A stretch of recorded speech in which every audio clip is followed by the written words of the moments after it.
witnessed in fifth grade that I will never forget. What I witnessed in fifth grade that I will never forget.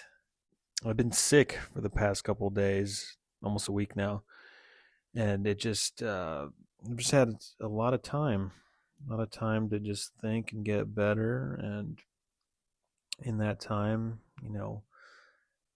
old memories pop up, and this memory pops up every couple years. I'll just randomly remember it, and I've only told it a few times at parties or with friends that just people are sharing crazy stories. So this story is pretty crazy, so I would share it. And it just pops in my head every couple years, and I still can't believe it happened. This is a true story. This happened in fifth grade back in the early 2000s. So I was going wild on Xbox and listening, drinking shit ton of what was I drinking? I was drinking Sprite Remix. I was drinking that. But yeah, I went to a Catholic. Let me set the scene. I went to a Catholic private school, so we all had to wear uniforms.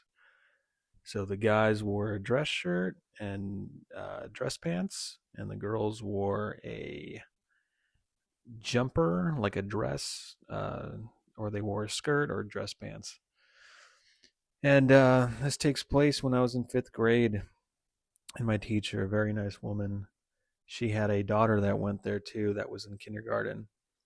The daughter used to come and visit every so often in class and say hi to her mom or ask her mom to take her to the bathroom because she wasn't fully potty trained. On this day, just like any other day, we were having a lesson that I'm sure we're probably not using in today's society, this information, but our teacher was giving us a lesson, and she was writing up on the whiteboard. Her daughter comes in and is trying to get her mom's attention. She's like, "Mommy, mommy." And my teacher's kind of ignoring it at first, trying to get through the lesson. And it starts to get more persistent. And now kids in class are starting to turn around and look at her, look at the daughter, and trying to figure out what's going on. So our teacher is still trying to ignore it. It's getting louder. She's like, "Mommy, mommy," like, and then finally, my teacher kind of snaps and is like, "What? Like, how can I help you?" And her daughter says that, "I got to go to the bathroom." So her mom's like, "Okay, like, just give me a few minutes if you can wait." The daughter's just like, "I gotta go," and now this is kind of starting to make a scene. All the kids now are fully turned around, and there's just this little girl in the back of the class just standing in the center of us. My teacher's like, "Just please give me like a few minutes till I finish this."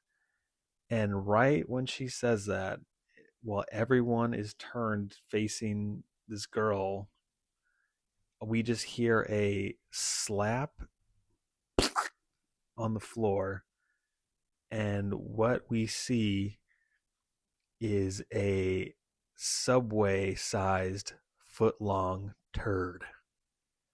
And this is the early 2000s, so this is when a foot long was a foot long on Subway. And now the silence in the room was, you could hear the smell. That's how silent it was. But the silence in the room, and then just a gasp. Kids are going insane now. Kids are screaming, and my teacher is, zooms in on her face, and just she is shocked, and she runs to her daughter at the back of the class and grabs her. And in this event, this chaos of just kids yelling, and there's a big dookie on the floor. My teacher, in the chaos, grabs her daughter to run to the bathroom, but for some reason she runs back and grabs the dookie with her bare hand. and runs with the Dookie and her daughter out of class. And kids are going insane, Looney Tunes, like hitting themselves with a hammer on the head because kids are screaming, and it was just something I will never forget. I feel so bad for my teacher. I'm sure she didn't mean to do that, but just in the chaos of everything, and she came back. Everyone was still freaking out, but she just acted like nothing happened. But no, we I still remember that. But yeah, it was just it was the sound of that slapping the floor. I will never forget, and my teacher running shocked and in the chaos just grabbing it with her hand. This subway sized, I'm not even joking, subway sized foot long um, will haunt me. So that is the story of what I witnessed in fifth grade that I will never forget. Thanks.